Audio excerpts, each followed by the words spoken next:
సిద్దిపేట జిల్లా కేంద్రంలోని అంకిరెడ్డిపల్లి గ్రామ శివారులో రైల్వే ట్రాక్ వద్ద గంజాయి అక్రమ రవాణా చేస్తున్న 4 నిందితులను అరెస్ట్ చేసి జ్యుడిషియల్ రిమాండ్ కు తరలించినట్లు 3 టౌన్ సిఐ విద్యాసాగర్ తెలిపారు.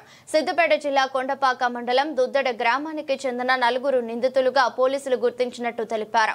నిందితుల నుంచి మొత్తం 254.9 గ్రాముల గంజాయి, 4 సెల్ ఫోన్లు, నగదు, 400 రూపాయలు, 2 మోటార్ సైకిళ్లు, గంజాయి త్రాగడానికి ఉపయోగించే రోల్ పేపర్, ఒక లైట్ స్వాధీనం చేసుకున్నట్లు పేర్కొన్నారు.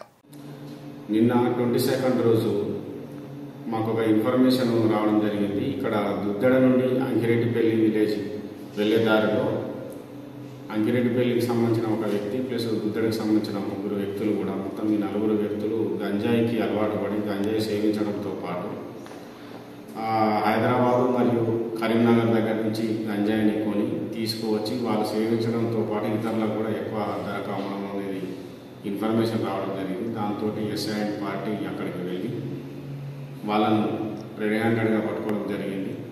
పంచల సమక్షంలో వారి దగ్గర నుంచి దాదాపు ఒక 250 గ్రామ్స్ వరకు గంజాయి, తర్వాత 4 సెల్ ఫోన్లు, 2 బైక్స్, గంజాయికి సంబంధించినటువంటి ఇతర ఎక్విప్మెంట్స్, లైటర్ అన్నీ కూడా సీజ్ చేయడం జరిగింది. ఇప్పుడు వారిపైన ఈ NDPS యాక్ట్లో ప్రకారం కేసు రిజిస్టర్ చేసి ఈరోజు వారిని రిమాండ్కు తరలించడం జరుగుతుంది. కాబట్టి ఈ కేసులో ఎవరైతే ఉన్నారో కామల్లా రాకేష్ అంకిరెడ్డిపల్లి అతను, తర్వాత మొహమ్మద్ అమీర్ అని, తర్వాత కుసుంబ ఆకాష్, రొడ్డ నర్సింగ్లు, ఈ 4 మెంబర్స్ని ఈరోజు రిమాండ్ తరలించడం జరుగుతుంది. అలాగే వీరు ఎవరి దగ్గర నుంచి అయితే పర్చేజ్ చేసారో గంజాయి వీళ్ళకి అమ్మిన పర్సన్స్ను కూడా ఈ కేసులో బుక్ చేయడం జరిగింది. అలాగే వీరు మళ్ళీ ఎవరికి కన్జ్యూమింగ్ పర్పస్ ఎవరికైతే అమ్మారో వాళ్ళను కూడా కేసులోకి మనం ఇన్వాల్వ్ చేయడం జరుగుతుంది. కాబట్టి యువతకు పోలీస్ తరఫున అప్పీల్ ఏంది అని అంటే ఈ గంజాయి బారిన పడొద్దు, ఎవరు కూడా యువత చెడిపోవద్దని చెప్పి కోరుకుంటున్నాము.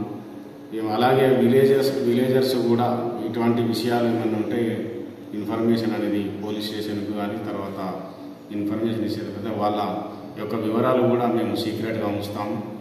అల్టిమేట్గా ఏంటంటే ఊర్లో గంజాయి బారిన యువత పడకుండా ఉండడానికి చూస్తాం. అట్లనే ఈ కన్జ్యూమర్స్ ఎవరైతే ఉన్నారో కన్జ్యూమ్ చేసే వాళ్ళకు కూడా అవసరమైతే బాగా అడిక్ట్ అయినట్లయితే మనకు సిద్దిపేటలో డిఅడిక్షన్ సెంటర్ కూడా ఉంది.